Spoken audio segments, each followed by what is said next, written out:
அஸ்ஸலாமு அலைக்கும் everyone, welcome back to our channel. இன்றைக்கி நம்ம ஒரு சூப்பரான ஒரு லன்ச் காம்போ ரெசிபி தான் நம்ம வந்து பார்க்க போகிறோம். அதாவது தால்ச்சா நெய் சோறு அது கூட சேர்த்த மாதிரி ஒரு சூப்பரான ஒரு சிக்கன் கிரேவி. குயிக்காக ஈஸியாக நம்ம பார்த்திங்க அப்படின்னா ஒரு 1 ஹவரில் நம்ம வந்து செஞ்சு முடிச்சிடலாம். ஸோ எப்படி செய்கிறதுன்னு பார்த்துடலாமா? ஃபஸ்ட்டு நம்ம சிக்கன் மேரினேட் பண்ணி வச்சுக்கலாம். அதுக்கு மிக்ஸி ஜாரில் ஒரு 5 பச்சை மிளகா, ஒரு கை அளவுக்கு சின்ன வெங்காயம், அதாவது ஒரு 10லேருந்து 15 சின்ன வெங்காயம் எடுத்துக்கோங்க. இதை வந்துட்டு கோரஸாக கிரைண்ட் பண்ணி குறப்பாக அரைச்சி எடுத்துக்கோங்க. சிக்கன் பார்த்திங்க அப்படின்னா நான் வந்து ஒரு 1/2 கிலோ அளவுக்கு சிக்கன் வந்துட்டு எடுத்திருக்கேன். ஸோ இதை வந்துட்டு இதில் ஆட் பண்ணிவிட்டு நெக்ஸ்ட் இதில் மசாலாஸ் ஆட் பண்ணலாம். 1 ஸ்பூன் வந்துட்டு மஞ்சள்தூள், 1 டேபிள் ஸ்பூன் வந்துட்டு இஞ்சி பூண்டு பேஸ்ட்டு, 1 டேபிள் ஸ்பூன் மிளகாய்த்தூள், வீட்டில் அரைச்ச மிளகாய்த்தூள் தான் நான் ஆட் பண்ணியிருக்கேன். நெக்ஸ்ட்டு பார்த்திங்க அப்படின்னா ஒரே 1 ஸ்பூன் வந்துட்டு உப்பு. இதெல்லாமே நம்ம நல்லா வந்துட்டு மிக்ஸ் பண்ணிவிட்டு கரெக்டாக பார்த்திங்க அப்படின்னா ஒரு 30லேருந்து 40 மினிட்ஸ் வந்துட்டு இதை வந்து நம்ம ஊற வச்சிடலாம். ஸோ இதை வந்து நீங்கள் மேரினேஷன் எப்போ வேணாலும் பண்ணலாம். ஸோ நீங்கள் வந்து இதை நைட்டு கூட நீங்கள் செஞ்சு வச்சுக்கலாம். ஸோ இதை நீங்கள் எப்போ பண்ணாலும் நீங்கள் உடனே டக்குன்னு கிரேவி பண்ணுற மாதிரி இருக்கும். ஸோ அதனால தான் இந்த மேரினேஷன். ஸோ இதை வந்து நீங்கள் முன்னாடியே பண்ணி வச்சிடலாம். நெக்ஸ்ட்டு நம்ம தால்ச்சாக்கு பருப்பு வந்து வேக வைக்கலாம். ஸோ பார்த்திங்க அப்படின்னா கடலைப்பருப்பும் துவரம்பருப்பும் நான் வந்து எடுத்திருக்கேன். ஸோ துவரம்பருப்பு பார்த்திங்க அப்படின்னா இந்த கப்பில் 1 கப் அளவுக்கு எடுத்திருக்கேன். அதாவது 100 கிராம் வந்துட்டு இருக்கும். ஸோ இதே கப்பில் 1/2 கப் அளவுக்கு கடலைப்பருப்பு வந்து எடுத்திருக்கேன்.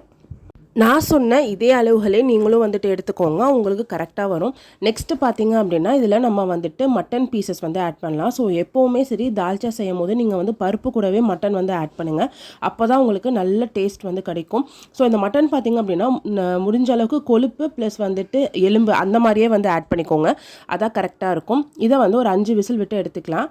ஸோ ஃபஸ்ட்டு நம்ம வந்து ரைஸ் வந்து போட்டுட்டோம் அப்படின்னா இந்த வேலை நம்ம சீக்கிரமாக முடிச்சிடலாம். ஸோ நான் ரைஸ் பார்த்திங்க அப்படின்னா நான் வந்து இன்றைக்கி ரைஸ் குக்கரில் தான் வந்து போடுறேன். ஸோ நெய் வந்துட்டு ஆட் பண்ணியாச்சு. ஸோ அது கூட இப்போ நம்ம ஒரு பிரியாணி இலை, 2 பட்டை, 3 கிராம்பு, 3 ஏலக்காய் ஆட் பண்ணிவிட்டு ஒரு 2 பெரிய வெங்காயம் நல்லா இந்த மாதிரி நீட்ட வாக்கில் கட் பண்ணி ஆட் பண்ணியிருக்கேன். இப்போது இதை நம்ம நல்லா வந்து வதக்கி விட்டுக்கலாம். எப்போவுமே சரி வீட்டுக்கு கெஸ்ட் வராங்க, இல்லை நீங்கள் நிறையா ரெசிபிஸ் வந்து பண்ணுறீங்க, அதாவது ரைஸு அது கூட கிரேவி இந்த மாதிரி 2-3 ஐட்டம்ஸ் பண்ணுறீங்க அப்படின்னா மோஸ்ட் ஆஃப் த டைம் ரைஸை வந்து நீங்கள் என்ன பண்ணுங்கன்னா இந்த மாதிரி ரைஸ் குக்கரில் ஆட் பண்ணிட்டீங்க அப்படின்னா நீங்கள் நின்றுட்டு அந்த இடத்துல வந்து ரைஸை வந்து பார்த்துட்டே இருக்கணும்னு அவசியம் கிடையாது. ஸோ நெக்ஸ்ட் இதில் நம்ம இஞ்சி பூண்டு பேஸ்ட் வந்துட்டு ஆட் பண்ணிக்கலாம். ஸோ இஞ்சி பூண்டு பேஸ்ட் பார்த்திங்க அப்படின்னா நான் வந்து ஒரு 3 டேபிள் ஸ்பூன் அளவுக்கு இஞ்சி பூண்டு பேஸ்ட் வந்துட்டு ஆட் பண்ணியிருக்கேன். அடுத்து பார்த்திங்கன்னா ரம்பை இலை, ஒரே ஒரு ரம்பை இலை, அடுத்து ஒரு கை அளவுக்கு வர மாதிரி மல்லி புதினா, இது 2மே ஒரு கை அளவுக்கு. அடுத்து பார்த்தீங்க அப்படின்னா கேரட்டு. ஸோ கேரட் வந்து நிறையா வீட்டில் வந்து புலாவுக்கு வந்து ஆட் பண்ண மாட்டாங்க. நாங்கள் எப்போவுமே எங்கள் வீட்டில் வந்து நாங்கள் வந்து கேரட் ஆட் பண்ணுவோம். ஸோ இதை கவர் பண்ணிவிட்டு ஒரு 5 நிமிஷம் வந்துட்டு நம்ம கழிச்சு ஓப்பன் பண்ணோம் அப்படின்னா இது குக் ஆகிருக்கும். ஸோ இப்போ இதில் நம்ம ஒரு சூப்பரான ஒரு இன்க்ரீடியன்ட் ஆட் பண்ண போகிறோம். என்னென்னு பார்த்தீங்கன்னா 1 கப் அளவுக்கு நான் வந்து தேங்காய் பால் வந்து ஆட் பண்ணியிருக்கேன். பேலன்ஸ் பார்த்திங்க அப்படின்னா 6 கப் அளவுக்கு வாட்டரு. ஸோ சால்ட் பார்த்திங்க அப்படின்னா கல்லுப்பு தான் நான் ஆட் பண்ணியிருக்கேன். ஒரே 1 டேபிள் ஸ்பூன் மட்டும் நான் ஆட் பண்ணியிருக்கேன். ஸோ இது வந்து உங்களுக்கு பர்ஃபெக்டான கன்சிஸ்டன்சி. அதாவது நம்ம இன்றைக்கி பார்த்திங்க அப்படின்னா 1 kg ரைஸ் வந்துட்டு குக் பண்ணுறோம். ஸோ 1 kg எனக்கு பார்த்திங்க அப்படின்னா 4 கப் வந்துச்சு. ஸோ நான் வந்து 4 கப்பு 24 கேரட் பிரியாணி ரைஸ் தான் எடுத்திருக்கேன். ஸோ அதுக்கு நான் வந்து 7 கப் அளவுக்கு வாட்டர் வந்து ஆட் பண்ணியிருக்கேன். ஸோ இதுவே வந்து அதுக்கு கரெக்டான கன்சிஸ்டன்சி. நம்ம 8 கப் தான் எப்போயுமே ஆட் பண்ணுவோம் இல்லையா? ஸோ அது வந்து ஆட் பண்ணாமல் நம்ம 1 கப் வந்து இந்த மாதிரி பிரியாணி ரைஸ் எடுத்தோன்னா கம்மி பண்ணி ஆட் பண்ணிக்கோங்க. உங்களுக்கு பர்ஃபெக்டாக வந்துட்டு ரைஸ் பார்த்திங்க அப்படின்னா நல்லா பொலன்னு வரும். ஸோ அதுக்காக தான் நான் வந்து ஒரே 1 கப் மட்டும் கம்மி பண்ணி ஆட் பண்ணியிருக்கேன். ஸோ ரைஸ் எல்லாமே ஆட் பண்ணியாச்சு. அவ்வளோதான். இது பாட்டுக்கு வெந்துகிட்டே இருக்கும். இதை நடுவில் எடுத்து நம்ம பார்க்கணுன்னு அவசியமே கிடையாது. ஸோ அதுக்காக தான் ரைஸ் குக்கரில் வந்து நான் செஞ்சு காமிச்சிருக்கேன். ஸோ நெக்ஸ்ட் இப்போ நம்ம தால்ச்சா வந்து பண்ணலாம். ஸோ அதுக்கு வந்துட்டு ஆயில் ஆட் பண்ணிவிட்டு 2 பட்டை, 2 ஏலக்காய், அடுத்து பார்த்திங்க அப்படின்னா ஒரு 3 கிராம்பு வந்து ஆட் பண்ணிக்கலாம்.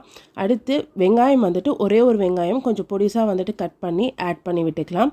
இப்போது இது நல்லா பொரிஞ்சதுக்கப்புறமா இதில் இஞ்சி பூண்டு பேஸ்ட் வந்துட்டு ஆட் பண்ணலாம். ஸோ இஞ்சி பூண்டு பேஸ்ட் பார்த்திங்க அப்படின்னா ஒரு 2 டேபிள் ஸ்பூன் அளவுக்கு நான் இஞ்சி பூண்டு பேஸ்ட் வந்துட்டு ஆட் பண்ணியிருக்கேன். அதையுமே நம்ம நல்லா வந்துட்டு வதக்கி விட்டுக்கலாம்.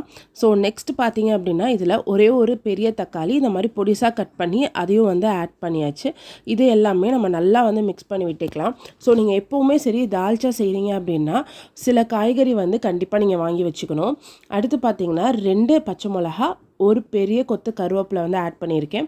அதே மாதிரி ஒரு கை அளவுக்கு வர மாதிரி மல்லி புதினா இது எல்லாமே வந்து ஆட் பண்ணியிருக்கேன். ஸோ இது எல்லாமே பார்த்தீங்க அப்படின்னா நீங்கள் ஃபஸ்ட்டே நீங்கள் வந்து ஆட் பண்ணணும். ஸோ அப்போ தான் உங்களுக்கு தால்ச்சாவோட டேஸ்ட்டே வந்து கிடைக்கும். நெக்ஸ்ட்டு வந்து நம்ம காய்கறி ஆட் பண்ணிக்கலாம். ஸோ காய்கறி பார்த்தீங்க அப்படின்னா இந்த காய்கறி எல்லாமே நீங்கள் தால்ச்சாவில் ஆட் பண்ணணும். அப்போ தான் உங்களுக்கு அந்த கல்யாண வீட்டில் கொடுக்குற சேம் டேஸ்ட் வந்து கிடைக்கும். ஸோ ஒரே ஒரு கேரட்டு, 2 உருளைக்கிழங்கு, 2 கத்திரிக்காய், 1 வாழைக்காய் இதுதான் நான் வந்து ஆட் பண்ணியிருக்கேன். எல்லாத்தையும் நம்ம நல்லா வந்துட்டு எண்ணெயில் வதக்கி விட்டுக்கலாம். இப்போது நம்ம மசாலாஸ் வந்து ஆட் பண்ணலாம். 1 ஸ்பூன் அளவுக்கு மஞ்சள்தூள், அடுத்து பார்த்திங்க அப்படின்னா மிளகாய் தூள் தான். ஸோ அது வந்துட்டு 1 டேபிள் ஸ்பூன் வந்து ஆட் பண்ணியிருக்கேன். அடுத்து 1 ஸ்பூன் அளவுக்கு மிளகுத்தூள், 1 ஸ்பூன் அளவுக்கு பார்த்திங்க அப்படின்னா சீரகத்தூள் வந்துட்டு ஆட் பண்ணுறேன். அடுத்து பார்த்திங்க அப்படின்னா மல்லித்தூள் தான் நான் ஆட் பண்ண போகிறேன். ஸோ மல்லித்தூள் பார்த்திங்க அப்படின்னா 3 டேபிள் ஸ்பூன் அளவுக்கு நான் வந்து மல்லித்தூள் வந்துட்டு ஆட் பண்ணியிருக்கேன். இது எல்லாமே வீட்டில் அரைச்சது தான். ஸோ நீங்கள் கடையில் வாங்குறீங்க அப்படின்னா மிளகாத்தூள்லாம் கம்மி பண்ணிக்கோங்க. அடுத்து ஒரே 1 ஸ்பூன் வந்து பார்த்திங்க அப்படின்னா கரம் மசாலா வந்து ஆட் பண்ணியிருக்கேன். ஸோ இதுதான் வந்து மசாலா. இதுக்கு மேலே நீங்கள் எந்த மசாலாவும் ஆட் பண்ண வேணாம். நான் சொன்ன இதே அளவுகள் படி மசாலா நீங்கள் ஆட் பண்ணாலே உங்களுக்கு சூப்பரான டேஸ்ட் வந்துட்டு கிடைக்கும். ஸோ இது எல்லாமே நம்ம நல்லா வந்து மிக்ஸ் பண்ணி விட்டுக்கலாம் எண்ணெயில். ஸோ பாருங்கள் நல்லா மசாலா ட்ரை ஆகிடுச்சு. இப்போ இதில் நம்ம ஆல்ரெடி குக் பண்ணி வச்சுருந்தோம் இல்லையா மட்டன். ஸோ அந்த மட்டன் பீசஸ் வந்து நம்ம வந்து இதில் எடுத்து போட்டுக்கலாம். ஸோ பருப்பு வந்து இருக்கட்டும். ஸோ அதிலேருந்து நம்ம ஃபஸ்ட்டு மட்டன் மட்டும் எடுத்து இதில் வந்து போட்டு கொதிக்க வைக்கணும். எப்போவுமே சரி நீங்கள் தால்ச்சா செய்யும் போது பருப்பும் சேர்த்து போட்டுட்டிங்க அப்படின்னா பருப்பு ஃபுல்லாக வந்து கரைஞ்சி போயிடும். ஸோ எப்போவுமே நீங்கள் வந்துட்டு ஃபஸ்ட்டு மட்டன் பீசஸ் மட்டும் போடுங்க, பருப்பு வந்து ஆட் பண்ண வேணாம். இப்போது இதில் நம்ம வந்துட்டு வாட்டர் வந்து ஆட் பண்ணிக்கலாம். ஸோ நான் வந்து பார்த்தீங்க அப்படின்னா ஒரு 3 கப் அளவுக்கு வாட்டர் வந்துட்டு ஃபஸ்ட்டு வந்து ஆட் பண்ணிக்கிறேன். ஸோ இதெல்லாமே ஆட் பண்ணிவிட்டு நம்ம நல்லா மிக்ஸ் பண்ணி விட்டுக்கலாம். இப்போ இதில் நம்ம சால்ட்டுமே ஆட் பண்ணிக்கலாம். ஸோ 1 ஸ்பூன் அளவுக்கு கல்லுப்பு நான் வந்து ஆட் பண்ணியிருக்கேன், அதாவது 1 டேபிள் ஸ்பூன். இதெல்லாமே நம்ம நல்லா வந்துட்டு மிக்ஸ் பண்ணி விட்டுக்கலாம். ஸோ ஃபஸ்ட்டு காய்கறி வந்து நல்லாவே குக் ஆகட்டும். இது வந்து பார்த்திங்க அப்படின்னா ஒரு 10 நிமிஷம் நல்லா வந்து குக் ஆனதுக்கப்புறமா இதில் நம்ம வேக வச்சுருந்த பருப்பு இருக்கு இல்லையா, ஸோ அதை வந்து ஆட் பண்ணிக்கலாம். ஸோ எப்போயுமே பார்த்துக்கோங்க கடலைப்பருப்பு கொஞ்சம் வந்து முழிச்சிட்டு கிடக்கிற மாதிரி இருக்கணும். அப்போ தான் வந்துட்டு தால்ச்சா வந்துட்டு சூப்பராக வந்துட்டு இருக்கும். ஒரு 10 நிமிஷம் அகைன் கொதிக்க வச்சுட்டு இதில் நம்ம வந்துட்டு மாங்காய் பீசஸ் வந்து ஆட் பண்ணிக்கலாம். ஸோ நீங்கள் வந்துட்டு மாங்காய் வந்துட்டு உங்களுக்கு பிடிக்கும் அப்படின்னா நீங்கள் ஆட் பண்ணிக்கோங்க, இல்லை வேணான்னா நீங்கள் ஸ்கிப் பண்ணிக்கலாம். தால்ச்சாக்கு மாங்காய் போட்டால் தான் அது வந்து டேஸ்ட்டாகவே இருக்கும். ஸோ கண்டிப்பாக நீங்கள் வந்துட்டு தால்ச்சாக்கு மாங்காய் போட்டு ட்ரை பண்ணி பாருங்கள், அந்த அளவுக்கு டேஸ்ட் இருக்கும். ஸோ மாங்காய் ஆட் பண்ணியாச்சு. இப்போ இதில் அகைன் நான் வந்துட்டு ஒரு கப் அளவுக்கு வாட்டர் வந்துட்டு ஆட் பண்ணிக்கிறேன். ஸோ ஆட் பண்ணிவிட்டு இதை நம்ம நல்லா வந்துட்டு மிக்ஸ் பண்ணி விட்டுக்கலாம். எப்போவுமே சரி தால்ச்சா அப்படின்னா அதில் நிறைய காய்கறி வந்துட்டு இருக்கணும், அப்போ தான் அந்த தால்ச்சாக்கான டேஸ்ட்டே வந்து கிடைக்கும். ஒரு 5 நிமிஷம் நல்லா வந்து கொதிக்க விட்டு நான் வந்து எடுத்துட்டேன். ஸோ இப்போ இதில் வந்து நம்ம ஃபைனலாக நம்ம என்ன ஆட் பண்ண போகிறோம்னு பார்த்தீங்கன்னா புளி தண்ணி வந்து ஆட் பண்ண போகிறோம். ஸோ வந்துட்டு ஒரு லெமன் சைஸுக்கு புளி வந்து எடுத்து நான் கரைச்சி ஆட் பண்ணியிருக்கேன். அடுத்து பார்த்திங்க அப்படின்னா தேங்காய். ஸோ தேங்காய் பார்த்திங்க அப்படின்னா ஒரு 1/2 கப் அளவுக்கு தேங்காய் வந்துட்டு அரைச்சி அதுவும் வந்து ஆட் பண்ணியாச்சு. ஸோ இது எல்லாமே ஃபைனலாக நம்ம வந்து ஆட் பண்ணணும். ஸோ இது எப்போயுமே நீங்கள் ஃபஸ்ட்டு வந்து ஆட் பண்ணிடாதீங்க புளிலாம். ஸோ லாஸ்ட்டில் தான் ஆட் பண்ணணும். அப்போ தான் அந்த தால்ச்சாவோட மனமும் டேஸ்ட்டும் நம்மளுக்கு வந்து சூப்பராக இருக்கும். ஸோ இதை வந்து நல்லா மிக்ஸ் பண்ணி விட்டுட்டு கரெக்டாக பார்த்திங்க அப்படின்னா ஒரு 10 மினிட்ஸ்லேருந்து 15 மினிட்ஸ் வரைக்கும் நல்லா வந்து கொதிக்க விடுங்க. கரெக்டாக ஒரு 15 மினிட்ஸ் கழித்து நீங்கள் வந்து ஓப்பன் பண்ணிங்க அப்படின்னா வாசனையே பயங்கரமாக அல்லுது. ஸோ அந்த மாதிரி ஒரு சூப்பரான ஒரு டேஸ்ட் வந்து கிடைக்கும் உங்களுக்கு. ஸோ இந்த மாதிரி தால்ச்சா வந்து செஞ்சு பாருங்கள். வீட்டில் வந்துட்டு அப்படியே வந்துட்டு ருசிச்சு சாப்பிடுவாங்க, அந்த அளவுக்கு ஒரு டேஸ்ட் இருக்கும். ஸோ ஃபைனலாக கொத்தமல்லி போட்டு நம்ம தால்ச்சா வந்துட்டு இறக்கிடலாம். ஸோ நான் சொன்ன மாதிரி இந்த தால்ச்சா கண்டிப்பாக ட்ரை பண்ணி பாருங்கள், உங்களுக்கு அப்படியே வந்து கல்யாண வீட்டில் கிடைக்கிற டேஸ்ட் வந்து கிடைக்கும். ஸோ நம்ம நெக்ஸ்ட்டு வந்து சிக்கன் கிரேவி தான் நம்ம வந்து பண்ண போகிறோம். ஸோ சிக்கன் கிரேவி பார்த்திங்க அப்படின்னா நம்ம வந்துட்டு ஒரு ஃப்ரை பேன் எடுத்துகிட்டு அதில் வந்து ஆயில் வந்து பார்த்திங்கன்னா ஒரு 4 டேபிள் ஸ்பூன் வந்து ஆயில் வந்து ஆட் பண்ணிக்கலாம்.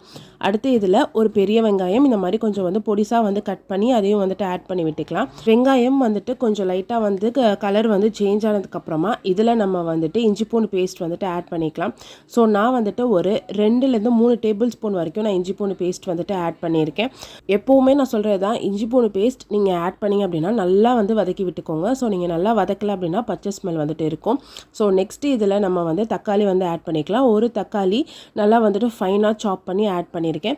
ஸோ இந்த தக்காளி வந்து நல்லா மசிகிற அளவுக்கு நீங்கள் வந்துட்டு நல்லா வந்து வதக்கி விடணும். ஸோ அது வந்து அங்கங்கே தக்காளி வந்து முழிச்சிட்டு வந்து இருக்கக்கூடாது. ஸோ நல்லா வந்து மசிகிற அளவுக்கு வந்து குக் பண்ணிவிட்டு இப்போ இதில் நம்ம ஆல்ரெடி மேரினேட் பண்ணி வச்சுருந்தோம் இல்லையா சிக்கன். ஸோ அந்த சிக்கன் பீசஸை வந்துட்டு இதில் வந்து எடுத்து ஆட் பண்ணிக்கலாம். ஸோ இந்த ரெசிபி பார்த்திங்க அப்படின்னா ரொம்ப ரொம்ப சிம்பிள். ஸோ நீங்கள் மேரினேஷன் மேரினேஷன் நைட்டு கூட நீங்கள் செஞ்சு வைக்கலாம். நீங்கள் மதியம் தான் சமைக்க போகிறீங்க அப்படின்னா நீங்கள் நைட்டு கூட செஞ்சு வைக்கலாம். ஸோ சிக்கன் வந்து நல்லா அந்த மசாலாவில் வந்து ஊறி இருக்கும். ஸோ நல்லா சீக்கிரமாக குக் ஆகிடும். நல்லா சாஃப்டாக உங்களுக்கு வந்து ஜூஸியாக வந்து கிடைக்கும். ஸோ நெக்ஸ்ட் இதில் நம்ம வந்து ஒரு கப் அளவுக்கு வாட்டர் வந்துட்டு ஆட் பண்ணிக்கலாம். ஸோ சால்ட் பார்த்திங்க அப்படின்னா நான் ஒரே ஒரு டீஸ்பூன் தான் ஆட் பண்ணியிருக்கேன். ஏன்னா ஆல்ரெடி நம்ம வந்து சிக்கன் மேரினேஷன் பண்ணும்போது சால்ட் வந்து ஆட் பண்ணியிருக்கோம். ஸோ எப்போவுமே சரி நீங்கள் மேரினேஷன் பண்ணிவிட்டு நீங்கள் அந்த சிக்கன் பண்ணுறீங்க அப்படின்னா சால்ட் வந்து கம்மி பண்ணி ஆட் பண்ணிக்கோங்க. அடுத்து இதில் ஒரு ஸ்பூன் வந்துட்டு கரம் மசாலா, ஒரு டீஸ்பூன் வந்துட்டு மிளகுத்தூள். ஸோ இவ்வளோ தான் மசாலா. ஆல்ரெடி நம்ம எல்லாமே மேரினேஷன் பண்ணியாச்சு. ஸோ இதுக்கு மேலே இதில் மசாலாஸ் எதுவுமே தேவை கிடையாது. ஸோ நல்லா வந்து மிக்ஸ் பண்ணி விட்டுக்கோங்க. மிக்ஸ் பண்ணிவிட்டு இதில் அகைன் பார்த்திங்க அப்படின்னா ஒரே ஒரு கப் அளவுக்கு வாட்டர் மட்டும் ஆட் பண்ணி நல்லா வந்துட்டு மிக்ஸ் பண்ணி விட்டுக்கலாம். ஸோ இது அப்படியே நம்ம வந்து குக் பண்ண போகிறோம். அவ்வளோதான். இதில் வந்துட்டு நம்ம ரொம்ப நேரம் நின்று வேலை பார்க்கணும் அப்படின்னு அவசியமே கிடையாது. ஸோ கரெக்டாக இதை வந்து மூடி வச்சுருங்க. மூடி வச்சுட்டு கரெக்டாக பார்த்திங்க அப்படின்னா ஒரு 15 மினிட்ஸ் வந்துட்டு நீங்கள் வந்து மூடி போட்டு வேக வச்சிங்க அப்படின்னா உங்களுக்கு வந்து சூப்பராக வந்து சிக்கன் கிரேவி வந்து ரெடி ஆகிடும். நல்லா பார்க்கவே நல்லா தகன்னு எண்ணெய்லாம் பிரிஞ்சு சூப்பராக இருக்குது. ஸோ அவ்வளோதான் நம்மளோட சூப்பரான சிக்கன் கிரேவி. ஃபைனலாக கொத்தமல்லி போட்டு இறக்குனீங்க அப்படின்னா ஒரு சூப்பரான சிக்கன் கிரேவி வந்து ரெடி ஆகிடுச்சு. ஸோ ரொம்ப சிம்பிள். நம்ம ரைஸ் வந்து குக் ஆகிடுச்சான்னு சொல்லிட்டு பார்க்கலாம். ஸோ ரைஸ் வந்து பாருங்கள் நல்லா சூப்பராக குக் ஆகிடுச்சு. ஸோ இப்போ இதில் நம்ம வந்துட்டு லைட்டாக மேலே வந்து ஃபுட் கலர் மட்டும் ஆட் பண்ணிக்கலாம். ஸோ நான் வந்து எல்லோ கலர் ஆட் பண்ணியிருக்கேன். அவ்வளோதான் ஃப்ரெண்ட்ஸ், நம்மளோட சூப்பரான லஞ்ச் வந்துட்டு ரெடி ஆகிடுச்சு. ஸோ இன்றைக்கி எங்கள் வீட்டில் ஃப்ரைடே ஸ்பெஷல் வந்துட்டு இதுதான். ஸோ பார்த்திங்க அப்படின்னா நெய் சோறு, தால்ச்சா, அது கூட சேர்த்து ஒரு சூப்பரான ஒரு சிக்கன் கிரேவி. கண்டிப்பாக நீங்களும் ட்ரை பண்ணி பாருங்கள். இந்த வீடியோ பிடிச்சிருந்தா எங்கள் சேனலை மறக்காமல் சப்ஸ்கிரைப் பண்ணிக்கோங்க.